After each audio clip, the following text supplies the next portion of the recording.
আসসালামু আলাইকুম। আজকে আমরা যে মেডিসিনটি নিয়ে কথা বলবো সেটা হচ্ছে মনেরা। এটা স্কয়ার ফার্মাসিউটিক্যালস লিমিটেডের একটি আয়ুর্বেদিক মেডিসিন। এই মনেরা সিরাপটা প্রাকৃতিক স্মরণশক্তি বর্ধক হিসেবে কাজ করে। এটা একদম চিনিমুক্ত। যাদের স্মরণশক্তি ক্রমশই লোপ পাচ্ছে, কিছু মনে থাকে না, দিন দিন ভুলে যাচ্ছি, স্মৃতিশক্তি কমে যাচ্ছে, তাদের জন্য এটা। অনেকের পড়াশোনা মনে থাকে না, অনেকে আবার নামাজ পড়তে গিয়ে কত রাকাত পড়েছে, কী করেছে তা একদম ভুলে যায়। তাদের জন্য এই ওষুধটা অ্যান্টি অক্সিডেন্ট হিসেবে কাজ করে, নার্ভের কার্যকারিতা বাড়িয়ে দেয় এবং ক্ষতিগ্রস্ত নিউরনকে মেরামত করে। এর অ্যান্টিঅক্সিডেন্ট কার্যকারিতা ফ্রি রেডিকেলে ধ্বংস হয়ে যাওয়া নিউরনকে সারিয়ে তোলে। এই ওষুধের কোনো পার্শ্ব প্রতিক্রিয়া নেই। এটি খুবই নিরাপদ একটি ওষুধ, যেহেতু এটি একটি ব্রাহ্মী রসায়ন অর্থাৎ আয়ুর্বেদিক ওষুধ, তাই এটাতে কোনো পার্শ্ব প্রতিক্রিয়া দেখা যায় না। ওষুধটি কারা খেতে পারবে? ওষুধটি সাধারণত সব বয়সের জন্যই প্রযোজ্য। 2 থেকে শুরু করে একদম প্রাপ্তবয়স্কদের জন্য এটি প্রযোজ্য হবে। এটি সুগার ফ্রি হওয়ায় বাচ্চারা খুব ভালোভাবে খেতে পারে আর কি।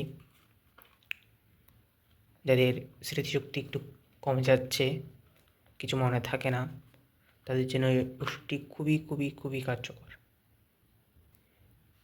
কিছু সতর্কতা: যদি কারো জ্বর হয়ে থাকে বা কোনো ইনফেকশন জাতীয় শরীরে কিছু দেখা গেলে, তখন এই ওষুধটি যদি চলতে থাকে তখন এটা বন্ধ করে দিতে হবে সাময়িক সময়ের জন্য। বিশেষ করে জ্বর আসলে, যদি জ্বর হয় তখন এই ওষুধটি বন্ধ করে দিয়ে জ্বরের ওষুধ খাবে আর কি, তখন এই ওষুধটা বন্ধ করে দিতে হবে। ওষুধের গায়ে লেখা আছে কতটুকু খেতে হবে। অবশ্যই রেজিস্টার ডাক্তারের পরামর্শে সেবন করলে সবচেয়ে বেশি ভালো হবে। প্রতিবার সেবনের পূর্বে বোতলটি ভালোভাবে ঝাঁকিয়ে নিতে হবে, যেহেতু এটি একটি আয়ুর্বেদিক ওষুধ। এখানে কোনো পার্শ্ব প্রতিক্রিয়া নেই এবং এটি সম্পূর্ণ প্রাকৃতিক। সেবন মাত্রা এখানে দেওয়া আছে, এই অনুযায়ী চাইলেই সেবন করতে পারেন, তবে ডাক্তারের পরামর্শে সেবন করা সবচেয়ে বেশি ভালো। অনেকে 3 চামচ খেয়ে ফেললে তখন একটু কোষ্ঠকাঠিন্য এবং পায়খানা কষা হয়, সেক্ষেত্রে 2 চামচ খাবেন। আর 3 মাসের বেশি খাওয়া যাবে না, খেলে ডাক্তারের পরামর্শ নেবেন অবশ্যই। এর মূল্য 90 থেকে 100 টাকা, বেশিরভাগ ক্ষেত্রে 90 টাকা নেয়। আরেকটি জিনিস খেয়াল রাখতে হবে, অন্য কোনো ওষুধের সাথে এটা খাওয়া যাবে না। যদি কোনো ওষুধ চললে তখন ওই ওষুধটা শেষ করে এটা খেতে পারবেন, একসাথে চালানো যাবে না। বিশেষ করে সর্দি কাশির কোনো ওষুধের সাথে এটা খাওয়া যাবে না আর কি। সুস্থ থাকলে এটা খাবেন, এটা খুবই উপকারী একটা ওষুধ। ধন্যবাদ সবাইকে।